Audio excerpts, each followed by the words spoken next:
Hello and namaste everyone. Welcome back to my new video.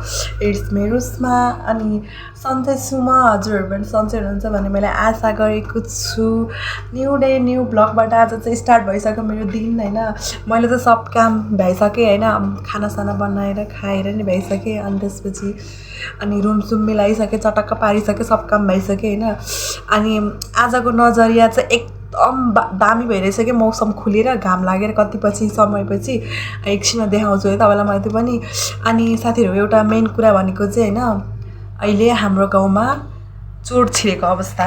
साथीहरु कति रातिको 2:30 बजेतिर हैन 2:30 बजेतिर चोरले दुईजना चोर अब दुईजना देखे भन्छन् है त्यो देख्ने मान्छेहरुले समात्न खोजेको भेटेनन् रे तर सकेनन् रे।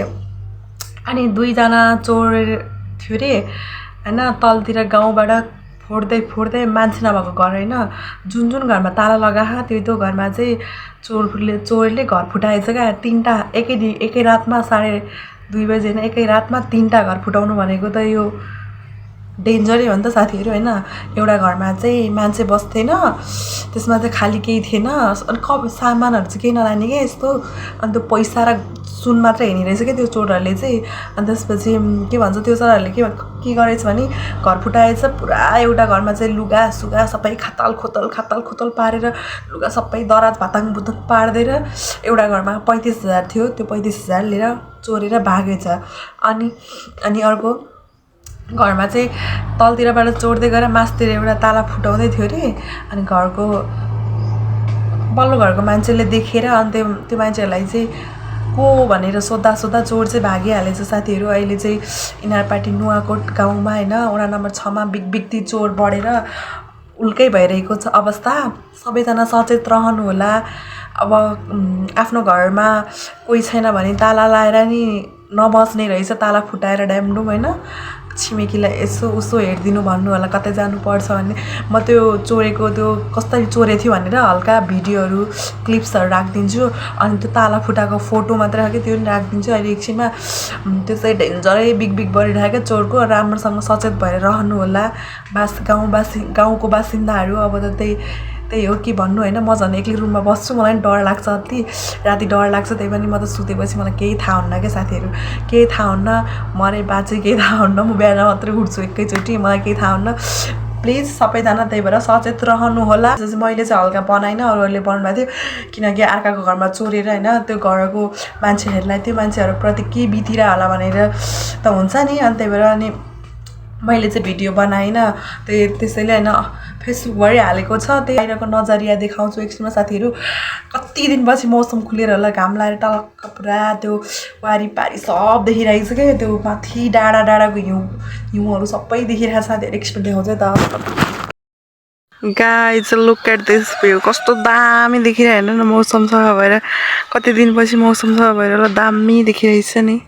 वाउ कस्तो दामी हिमाल देखिरहेको हैन वाउ। तर my mobile is not better quality. मौसम त अक्खा चलिरहेको त गाइज आज त हेर्नु न घाम लागेर राम अक्खा। अनि आज चाहिँ साथीहरु जात्रा हो क्या हाम्रो गाउँमा हैन जात्रा रथ ल्याउने जात्रा अनि हामी चाहिँ बेलुका त्यहाँ जानु पर्ने हुन्छ। A few moments later. Guys अब चाहिँ म चाहिँ हैन जात्रा जानलाई रेडी हुन लागेको आइ एम एक्साइटेड फर रथ जात्रा। हामीले चाहिँ रथ जात्रा भन्छ हैन साथीहरु अब अरु चाहिँ के जात्रा चाहिँ थाहा हैन अहिले भन्न चाहिँ हामीले रथ जात्रा भन्छ कि। म चाहिँ अब यो कुर्ती लाएर रेडी हुन्छ अनि त्यसपछि देखाउँछ है त साथीहरु के लायो भनेर। साथीहरु म चाहिँ फाइनली रेडी भइसके हैन म चाहिँ कानमा यो टप लाउने वाला छु यो तर देख्दा चाहिँ देख्दैन हैन चाहिँ क्युट छ क्या। अनि मेरो चाहिँ टप हैन यो लगाउँछु यो लाउँछु अनि म रेडी भइसके म चाहिँ बाटोमा गएर भेट्छु किनकि त्यो रथले आइसके जात्रा आइसक्यो त्यही भएर हतार छ गाइज। साथीहरु हामी चाहिँ जात्रा जान लाग्यौं हैन अब यस्तो पूजा गर्नलाई आउनु पछाडि आउँछु छिटो हेर्न जानुपर्छ साथीहरु। म चाहिँ मेरो फाइनल लुक म चाहिँ खासमा फेसमा चाहिँ केही लाउँदिनँ एउटा ब्ल्याक टिक कानमा इयरिङ अनि कुर्ती।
साथीहरू गाइज हेर्नु न क्राउड दामी क्राउड हो यार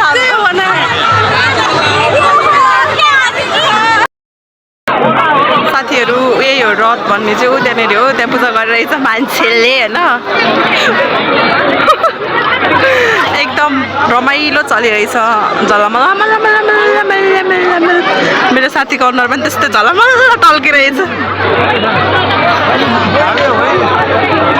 देख्दैन यार मेरो मोबाइलमै राम्रोसँग देख्दैन रहेछ साथीहरू अब के भन्नु साथीहरू म लान लागिसकेँ मस्त लाएर अब यो रथ बन्दुक पड्क्यो ऊ बोकेर लग्यो साथीहरू धेरै हालिदिनु ल मलाई चाहिँ साथीहरू लग्यो दौडाएर लग्यो गाइस आइसक्रिम खाँदैछु म चाहिँ लग्यो अब देखिँदैन अब हामी जानुपर्ने हुन्छ घर साथीहरू म चाहिँ फाइनल्ली घर आइसकेँ जात्राबाट होइन जात्रा त खासै रमाइलो होइन त्यस्तो रमाइलो लाग्दैन तपाईँलाई हामीलाई चाहिँ अति नै रमाइलो लाग्छ यो वर्षमा एकचोटि आउने जात्रा हो नि त अनि हामी चाहिँ गएर नै आइसक्यौँ अब ड्रेसेस चेन्ज गर्नुपर्ने हुन्छ अनि खानासाना खानुपर्ने हुन्छ सुत्नुपर्ने हुन्छ अनि भेटौँला भोलि बिहान साथीहरू मेरो मम्मी चाहिँ जात्रा जानुभएको थियो होइन जात्राबाट के सामान ल्याउनु भयो त एकचोटि हेर्नुपर्ने हुन्छ मम्मी चाहिँ हिजो नि जात्रा थियो नि आज बिहान चाहिँ रमाइलो हुन्थ्यो नि त मम्मी चाहिँ बिहान जात्रा जानुभएको थियो कि म चाहिँ गइनँ मम्मी चाहिँ जानुभएको थियो अनि मम्मीले ल्याएको सामानहरू हेर्नुपर्छ त गाइज अन्त म देखाउँछु हजुरलाई एउटा गरेर अनि गाइज यो चाहिँ 7वटा घोडा राम्रो हुन्छ भनेर मम्मीले ल्याउनु भएको रहेछ घरमा राख्नलाई यसको फ्रेम घोडाको फ्रेम कस्तो दामी छ यो चाहिँ मलाई राम्रो लाग्यो नि दामी चाहिँ दामी लाग्यो मलाई अति नै होइन मन पऱ्यो अनि अर्को मम्मी आफ्नो लागि चुरा ल्याउनु भएछ दामी बाला अनि मेरो लागि साथीहरू क्युट झुम्का ल्याइदिनु भएको छैन कस्तो दामी छ नि वाउ यो म एक दिन लाउने छु अनि के ल्याउनु भएछ भने मम्मीको लागि सिन्दुर अनि अर्को सुरुवाल ल्याउनु भएछ गाइस सुरुवाल पर्पल कलरको सुरुवाल यो चाहिँ मम्मीको लागि सुरुवाल अनि बाबाको लागि 2टा कट्टु ल्याउनु भएको साथीहरू यो कट्टु बाबाको लागि चाहिँ यो चाहिँ ग्रिनमा अनि यो चाहिँ ब्ल्याकमा ल्याइदिनु भएछ होइन अनि रमाइलो गरेर आउनुभयो अनि जलेबी पनि ल्याइदिनु भएको छ हाम्रो लागि भनेर जलेबी खानुपर्ने हुन्छ मेरो बाबाको फेभरेट हो जलेबी चाहिँ मेरो चाहिँ खासै होइन ठिकै हो मलाई त मन पर्दैन खासै त्यस्तो ठिकै लाग्छ मिठो चाहिँ लाग्छ चिनी धेरै गुलियो हुन्छ नि त मलाई ठिकै लाग्छ अन्त म यो झुम्का लाएर देखाउँछु साथी कस्तो देख्दो रहेछ मलाई मम्मीले ल्याइदिनु भएको गिफ्ट दुवैपट्टि ल्याउँछु र खासै अहिले त टी सर्टमा त नसुहाउँदो रहेछ